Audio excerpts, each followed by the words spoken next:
রাতে একা একা হাঁটলে যদি বুঝেন আপনার পিছনে কেউ আছে, তাহলে ঘাড় ঘুরাবেন না, পুরো শরীর ঘুরিয়ে দেখুন আর পিছনে না তাকানোই ভালো। ঘরে, মসজিদে বা বিছানায় সাপ দেখলে প্রথমে মারবেন না, চলে যেতে বলবেন, কারণ জিনেরা সাপের রূপ ধারণ করতে পছন্দ করে। না গেলে বুঝবেন ওটা সাপ, তখন মারতে পারেন বা তাড়িয়ে দেন। যদি রাতে কখনো দেখেন গাছের ডাল বা বাঁশ ঝুঁকে আছে, তাহলে এর উপর বা নিচ দিয়ে যেতে চেষ্টা করবেন না, সূরা ইখলাস পাঠ করুন।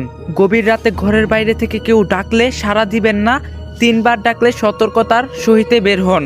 যদি কখনো গাছের ডগায় বা ডালে অস্বাভাবিক কিছু দেখতে পান, দ্বিতীয়বার না তাকিয়ে মাটির দিকে তাকিয়ে চলে যান। যদি রাতে আপনার রুমে এসে দেখতে পান আপনি আপনার রুমে বসে আছেন, তাহলে ভয় না পেয়ে চোখ বন্ধ করে আয়াতুল কুরসি পাঠ করবেন। তারপর চোখ খুলুন, এটা আপনার সাথে থাকা কারেন্ট জিন। রাতে কখনো চিত হয়ে ঘুমাবেন না। আর যদি ভয়ের স্বপ্ন দেখেন, বুকের বাম পাশে 3 বার থুতু ফেলবেন। পুকুরে বা নদীতে গোসল করার সময় যদি কেউ আপনার পায়ে টেনে নিচের দিকে নিয়ে যেতে চায়, তখন চিৎকার দিবেন বা কষ্ট হলেও দোয়া ইউসুফ পাঠ করবেন। যদি রাতে কখনো দেখতে পান কুকুর বা বিড়াল আপনার সাথে অস্বাভাবিক আচরণ করছে, তাহলে সাথে সাথে মাটিতে একটা বৃত্ত এঁকে তার ভিতর দাঁড়িয়ে যান আর দোয়া ইউসুফ পাঠ করুন।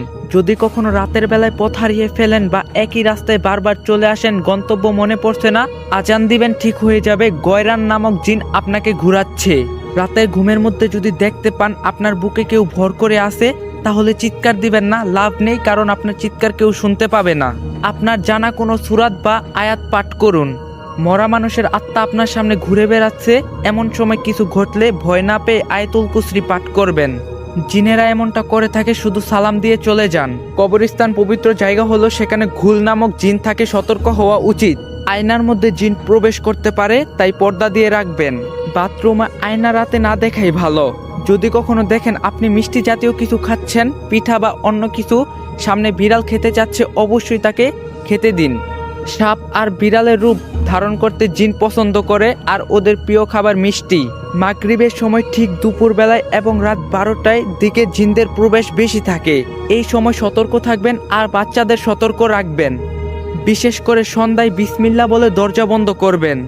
অতিরিক্ত রাগ করবেন না, রাগের সময় আমাদের মুখের কথা যখন আটকে যায়, তখন জিনেরা আমাদের শরীরে প্রবেশ করে। রাগের সময় দাঁড়িয়ে থাকলে বসে যান, বসে থাকলে শুয়ে যান।